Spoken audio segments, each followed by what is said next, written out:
J'allais dire du nouveau pont de la Croix-Blanche. Comme on l'a dit en coupant le ruban, c'est pas tous les jours dans la vie d'un élu qu'on s'attaque à des chantiers de ce type-là. Et pourtant, ce n'était pas gagné d'avance. Vous savez, quand on arrive en tant que maire, vous avez une administration qui, bien sûr, va systématiquement trouver les bons arguments pour vous empêcher de faire. C'était valable pour le marché de Noël, il ne fallait surtout pas le faire. Surtout pas. Parce que ça ne marcherait pas et que les Onésiens n'aimeraient pas. Ça a marché. Ça a marché sur différents projets. Et là aussi, s'attaquer au pont de la Croix-Blanche, c'était tellement bien. 30 ans de bordel, 30 ans de bouchons, il fallait garder nos bouchons. Voilà, je cite mon administration. Eh ben non, on n'a pas écouté. Et quand j'ai 30 ans de bouchons, il n'y a pas de récrimination vis-à-vis, c'est la vie de la ville qui a fait ça. On a du avant-après, vous l'avez vu, avec des photos de l'évolution du site. C'est la vie de la ville qui a simplement donné ceci. Alors c'est vrai que ce n'était pas gagné. Nous avons eu des frayeurs, surtout avec la tempête d'été. Nous avons eu entre deux canicules. Nous avons suivi les travaux, un peu comme le lait sur le feu, même si aujourd'hui c'est bien souvent plus les micro-ondes qu'autre chose qui font chauffer le lait. Mais dans tous les cas, nous avions mis la pression sur les services de la ville, c'est vrai, sur les entreprises, c'est vrai, sur les chefs de chantier, mais aussi les ouvriers. Et j'ai harcelé le directeur général des services techniques, que je vois, bon, il a quand même de belles couleurs, hein, donc c'est qu'il n'est pas si malheureux que ça, monsieur Soumy. Mais merci effectivement d'avoir supervisé ce chantier. Nous y voilà, nous avons réussi sans retard de chantier. Ce qui est exceptionnel dans le domaine du bâtiment, c'est pas mon corps de métier. Je vois un garagiste, c'est à peu près la même chose, Eric, quand on vient chez toi et quand on va chez tous les garagistes. Vous savez quand vous y rentrez, vous ne savez jamais quand vous repartez. C'est la même chose dans le bâtiment. Malheureusement, on n'est jamais sûr de la fin des chantiers. Ben là, effectivement, nous avons réussi. Le timing a été respecté et au moment où je vous parle, le pont est donc en train d'être mis véritablement en circulation, comme promis, fin août. Véritablement fin août, mais c'est fait. Alors merci bien sûr aux Onésiens et aux Onésiennes qui ont supporté pendant 2 mois les désagréments, la gêne que cause tout chantier. Mais merci parce que on peut mettre la pression et de temps en temps c'est bien de dire s'il vous plaît merci.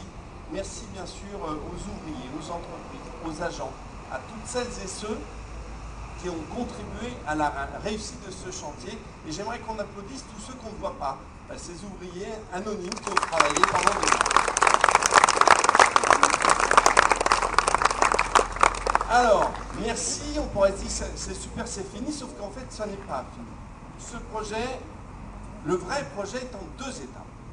Avec le dédoublement des voies, nous n'en sommes qu'à la première. La seconde étape, c'est la transformation de l'intersection sud du rond-point en un nouveau rond-point qui permettra de mieux absorber le trafic automobile aux heures de pointe particulièrement où c'est très important. Sauf qu'aujourd'hui, là encore, la parole publique doit savoir dire la vérité. Le tout de suite à n'importe quel prix, ça n'existe plus. L'argent public ne pleut plus et le tout de suite n'existe pas. Donc on a choisi déjà de s'attaquer quand même au chantier et de travailler dans la pluriannualité. Une première année, on fait le pont, et l'année d'après, on fera le rond-point. Voilà. Et je pense que c'est ça le discours de vérité. Au lieu d'annoncer des grands projets et finalement d'expliquer pourquoi ça ne se fera pas, ben bien souvent, vous l'avez vu, comme ce chantier, on n'a pas fait beaucoup de tapage dans l'annonce préalable. On l'a lancé, ça c'est fait, c'est fini, et on aura une deuxième étape. Je pense que c'est effectivement une autre démarche politique. Ce sont des travaux lourds en plus et on doit effectivement les faire en deux fois. J'en profite bien sûr pour vous dire un petit mot sur la circulation. Parce que je parlais de bouchons, vous avez pu voir que nous avons lancé une expérimentation sur la circulation sur l'ensemble de la ville. Certains sont contents, d'autres un peu moins. Je tiens un peu solennellement à dire que rien n'est figé. Le mot expérimentation a du sens. Quand on expérimente, on se donne le droit, on se donne la liberté de réécouter et de revenir sur certaines décisions si effectivement on s'aperçoit que le trouble causé est plus important que celui qu'on voulait résoudre, tout simplement. C'est le principe du maintien de l'ordre, c'est l'ancien policier qui parle. On ne crée pas un désordre supérieur à celui qu'on veut effectivement enlever. Alors on m'a fait un grand laïus sur le vélo, les véhicules. J'ai pas du tout envie d'être polémique ce matin, donc je l'enlève, tout simplement. Il faut, tout simplement, parce qu'on a tous besoin de circuler, quel que soit le mode de circulation, que ce soit à pied, que ce soit en vélo, que ce soit en deux roues motorisées, que ce soit en véhicule, que ce soit au niveau professionnel, parce que je pense à nos artisans et à nos chefs d'entreprise qui sur la ville ont aussi besoin de circuler. Il faut tenter d'améliorer cette circulation et donc le partage de la route. Et pour cela, nous avons fait appel au cabinet d'études EGIS, qui dépend de la Caisse des dépôts et consignations, donc c'est l'État, sur la circulation, qui a permis depuis le mois de mai dernier, progressivement, de mettre en place un tout nouveau plan de circulation et de stationnement. Et là aussi, un petit remerciement, parce qu'on vient de vacances, on est reposé, on est un peu moins stressé, on crie un peu moins. Je cherche la tête de jeune premier de notre directeur de la circulation, M. Hugo Lambert, qui doit être par là, il se cache, que je veux remercier effectivement pour le travail qu'il fait au service de ce chantier. Bien évidemment, il y a le côté technique dans ce type de dossier, mais il y a aussi et surtout les entretiens, les courriers, les sondages, les campagnes de comptage et de trafic, les engueulades. Combien de fois, M. Lambert, vous êtes fait piller? Mais c'est pareil, c'est normal. Dire pour moi, une administration comme un élu reste vivant le temps qu'il reste à portée d'engueulade. Le jour où vous n'êtes plus à portée d'engueulade, c'est comme dans un couple, c'est que c'est fini. Voilà. Alors, j'aimerais qu'on les applaudisse quand même, ces jeunes dans les services qui bossent pour nos usagers, parce qu'ils ne bossent pas pour eux, ils bossent pour les Aulnaisiens et pour les Aulnaisiennes. La livraison de cette nouvelle infrastructure est quand même plus qu'un simple dédoublement de voies. Vous le comprenez, cette infrastructure, c'est un emblème de l'action que nous voulons et portons au quotidien pour notre ville. Bien évidemment, c'est déjà un investissement important. C'est pas neutre aujourd'hui. 500 000 € pour la ville d'Aulnay-sous-Bois. Mais c'était un investissement nécessaire. Vous savez, quand aujourd'hui on dit qu'il n'y a plus d'argent public, ce que je dis, ou il y en aura moins, eh bien, il faut dépenser autrement. Il faut continuer, parce que l'argent public n'est pas là pour être épargné, non. C'est simplement faire des choix politiques, les expliquer et les assumer, de reste, de dire oui, je préfère faire ça qu'autre chose. Mais expliquer qu'on ne peut pas tout faire, mais qu'en même temps, on n'est pas là pour ne plus rien dépenser, pour faire de l'argent, parce qu'on doit rendre effectivement un service. C'était un investissement nécessaire, une action structurante au service de tous les Aulnaisiens, de toutes les Aulnaisiennes, parce que vous savez, en termes de circulation, on pourrait dire mais c'est pour le sud, c'est faux, c'est pour toutes celles et ceux, qu'ils soient dans le nord, à l'est, à l'ouest, dans le sud, qu'ils soient non aulnaisiens, qu'ils soient particuliers, mais aussi, je le disais, parce que moi j'aime tellement maintenir ce tissu de commerçants de proximité, d'artisans, de patrons de PME, qu'on doit aussi les aider à avoir des infrastructures pour vivre et travailler sur la ville, si on ne veut pas que demain notre ville redevienne une cité dortoir à laquelle certains rêvent. Effectivement, de la même manière, cet investissement s'inscrit dans une logique qui est d'investir tous. Et pour moi, Aulnay doit d'abord et avant tout être une ville agréable à vivre. Cela passe, bien sûr, par le cadre de vie. Et même, finalement, on n'a pas besoin d'aller très loin. Regardez ici même. C'est pas si loin. On avait ici un bâtiment qui n'était pas à la ville, qui appartenait à Pôle emploi, qui a été abandonné et qui était devenu en plus très laid. Eh bien oui, on a pris la décision de le maîtriser, de l'embellir, avec des moyens qui ne sont pas somptuaires. Peut-être certaines fois en revoyant à la baisse, mais en essayant d'être original et puis de créer. Déjà trouver un nom, parce que même de manière laïque, les choses n'existent pas le temps qu'elles ne sont pas nommées. Le bâtiment de Pôle emploi, ben non, c'est le bâtiment Averino, du nom de ce clown aulnaisien. Et dedans, nous nous retrouvons avec un centre de loisirs, une école d'art, des salles pour nos associations et à l'étage des services de la ville. Et voilà, on quitte cet espace, quand je parlais du cadre de vie qui a été complètement rénové, on sort et on marche vers la gare, à 800 mètres. C'est vite fait, va-t-on dire, pour celles et ceux qui marchent encore. Eh bien, on oublie tellement vite, parce qu'on est en France, vous savez, bouché à Valais d'un peu de goût, que sur cette place qui a été complètement complètement rénové pour un coût de 0 € pour les Aulnaisiens et pour les Aulnaisiennes. Une gare rénovée complètement et avec un passage souterrain auquel il ne fallait surtout pas toucher. Oui, monsieur le maire, il est moche. Oui, monsieur le maire, il est anxiogène. Oui, monsieur le maire, il sent le pipi. Mais depuis 25 ans, on n'y a pas touché, il ne fallait pas y toucher. Eh bien oui, nous sommes allés chercher des subventions à la région. Valérie Pécresse a réussi à nous obtenir plus de 900 000 €. Nous nous sommes lancés dans ce chantier de rénovation de ce passage souterrain, moche, vieux, sale. Et aujourd'hui, on a un passage souterrain. Bien évidemment, on a des tentatives de le salir. Mais on ne peut pas le comparer à ce qu'il y avait avant. Et puis on l'emprunte et on passe côté nord. On a rasé, vous savez, cette immonde verrue qu'il y avait sur la droite.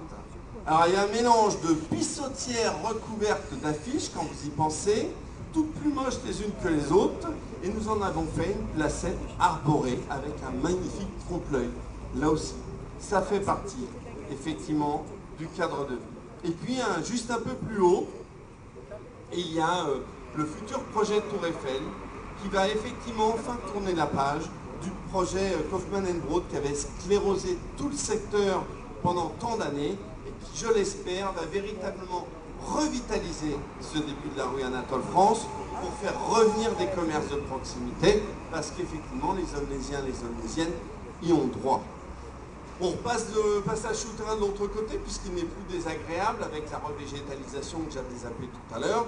On regarde à droite, rue Julien Mira, une voirie dans un état parce qu'il fallait préparer, alors on s'est fait engueuler pendant 15 jours parce que pour prévoir de refaire pendant 2 mois ce pont-là, il avait fallu qu'on bloque l'autre pont pour le renforcer pendant 15 jours. Oui, pendant 15 jours sur les marchés, certains nous ont crié dessus. Oui, c'était nécessaire, mais je le répète, ça fait partie des choses qu'on doit assumer en politique, de se faire engueuler 15 jours pour pendant 25 ans pouvoir rendre un service aux Aulnaisiens et aux Aulnaisiennes. Alors, je passe sur l'ancienne halle alimentaire, puisque ça a été refait, là aussi, parce qu'il n'y a pas que ce qui se voit, certaines fois, dans le cadre de vie, il y a aussi la salubrité, il y a aussi la santé, avec un plafond qui s'écroulait, des dalles en mauvais état, et des remarques des services de l'État au niveau de l'hygiène, tout a été refait. On continue sur le boulevard de Strasbourg avec les luminaires. Et on s'est attaqué à ce sentier, là aussi je vois la DGST. Je ne vous décris pas le visage de mon directeur général des services techniques quand je lui ai dit qu'il fallait qu'on rende un peu plus clair notre boulevard de Strasbourg.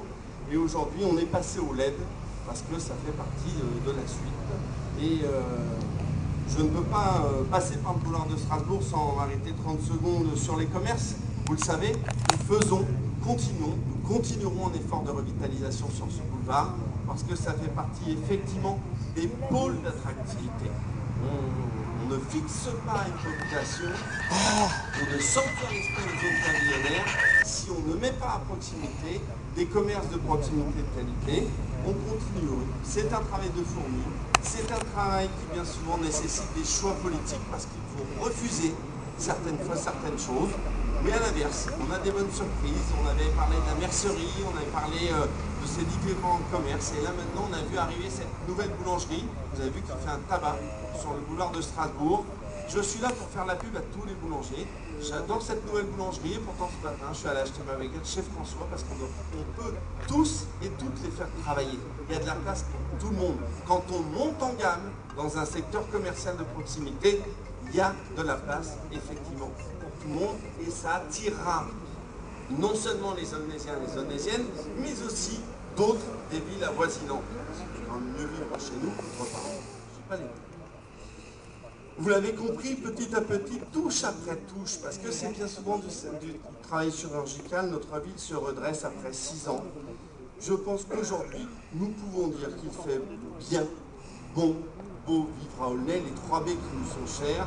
Alors bien sûr, c'est pas toujours la vie, en particulier, alors j'essaie de voir M. Sébastien Thomas du Parisien.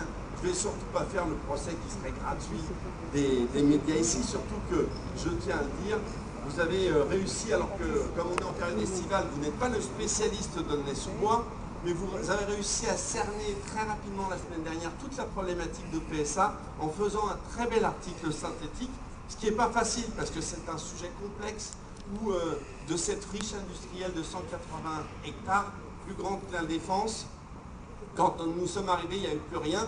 Aujourd'hui, on se retrouve avec l'environ 2020, plus d'emplois que quand PSA était au fait de son activité, et avec à l'avenir, ce sera les 15 à 20 prochaines années, 107 hectares à aménager avec la création d'un nouveau quartier grâce à l'arrivée de la nouvelle gare au coin de l'Europe. Donc merci à vous. Mais il n'y a pas que des Sébastien Thomas, pas dans votre genre, mais il y a aussi ce que j'appelle les réseaux sociaux anonymes. Toutes celles et ceux qui bien souvent n'habitent pas sur la ville. Bien souvent ont connu la ville ou sont partis habiter autre part, et font les yaka faucons. Vous savez, un tordu, parce qu'il y a des gorées, jette un mégot par la fenêtre, ça devient une déchetterie ouverte, à ciel ouvert. Une gamine a un accident, c'est toujours regrettable, ça devient, la gamine a effectivement été sur le point de mourir. C'est pas ça l'information. Bien évidemment, il faut qu'il y ait la liberté d'information.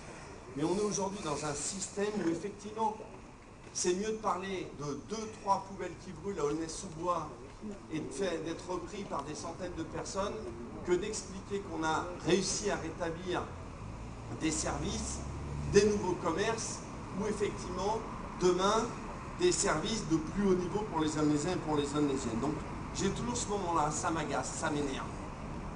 Ça tombe pas sur vous parce que, effectivement, vous avez fait un bon article, là, certaines fois, mais pour un maire, quand au quotidien, toutes les personnes qui sont en face de nous, amis ou pas amis, regardez, M. Boubouré là, il aime me taper dessus, mais dans tous les cas, mais non, je suis votre ami, je vous adore, monsieur le maire. Nous sommes ensemble.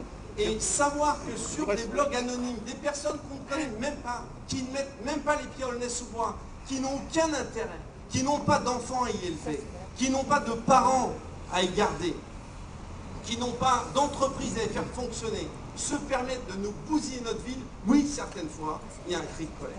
T'énerve pas, c'est pas vrai. Il s'énerve. Alors, vous inquiétez pas, ce ne sera pas très long, mais quand même finir. Aulnay, qui pour moi est une ville qui aujourd'hui bouge. Une ville qui bouge pour moi, c'est une ville qui n'est pas figée, qui n'est pas forcément une ville musée. Bien évidemment, je vous ai parlé, et je l'assume, de la sanctuarisation de notre zone pavillonnaire, de la sauvegarde, j'étais tout à l'heure face aux 46 hôtels de ville, d'un certain patrimoine aulnaysien.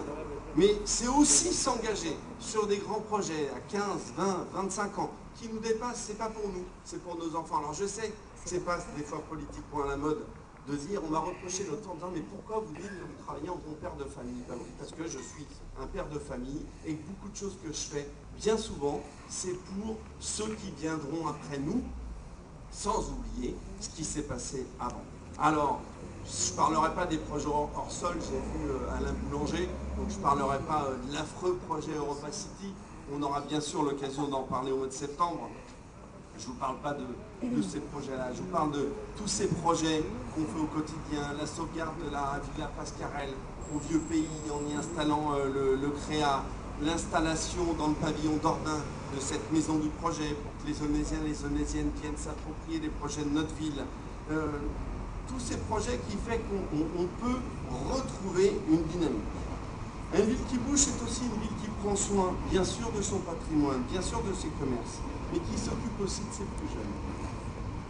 Quand on est sur PSA et qu'on quitte ce secteur, on arrive dans le secteur de la Rose des Vents. J'y étais ce matin, et effectivement, là aussi, il y a un effort pour inaugurer une crèche, comme la crèche Éliane Néry, une antenne de jeunesse, pour ne pas donner d'alibi à celles et ceux qui sont tellement bien dans l'argument, on ne fait rien pour nous, donc j'ai le droit de tout casser, de tout dégueulasser. Ben non, on fait. Et donc pour celles et ceux qui ont envie, ou de travailler, ou d'être honnêtes, ou de faire étudier leurs enfants pour qu'ils réussissent, nous avons fourni les moyens. Alors je vois Séverine qui depuis tout à l'heure s'agite. Elle n'a pas un problème au bras, depuis tout à l'heure elle me dit qu'il faut arrêter, ils en ont marre. Je vais finir ici, on reviendra au mois de septembre, parce que dès la semaine prochaine on a de nouvelles inaugurations. Je pourrais vous parler effectivement de la piscine qui a été choisie par le Premier ministre au mois de juin comme étant un des 3 sites d'entraînement des JO, avec le marché qui est lancé, avec un stade nautique qui va effectivement être formidable, et avec bien sûr, quand vous faites quelque chose, il y a toutes celles et ceux qui sont à côté, qui auraient aimé faire la même chose et qui vont bien sûr critiquer. une chose qui est simple. Parce que ça m'a tellement agacé que je vais vous dire plus jamais. Comme certains d'entre nous, on a eu un cursus dans la vie. On a commencé peut-être en HLM, puis on a habité dans un logement, puis on a acheté. Moi, quand j'ai acheté mon pavillon, je savais que je faisais un crédit sur 20 ans, mais qu'en même temps, c'est pas parce que je fais le crédit pour 20 ans pour un prix donné que l'EDF, l'eau et tous les services vont être fournis gratuitement avec. Mais certains pensent que pour une piscine, c'est comme ça. Certains pensent qu'une piscine qui coûte 35 millions, et alors que la piscine donnait avant, notre piscine, puisque la future piscine va être installée au même endroit, contrairement aux bêtises qu'il y avait écrit. Notre piscine nous coûtait 2 millions par an. Quand même pas très compliqué à comprendre, moi je ne suis pas énarque, mais 2 millions par an fois 25 ans, plus les 36 millions de construction. Ça ne peut pas faire 36 millions.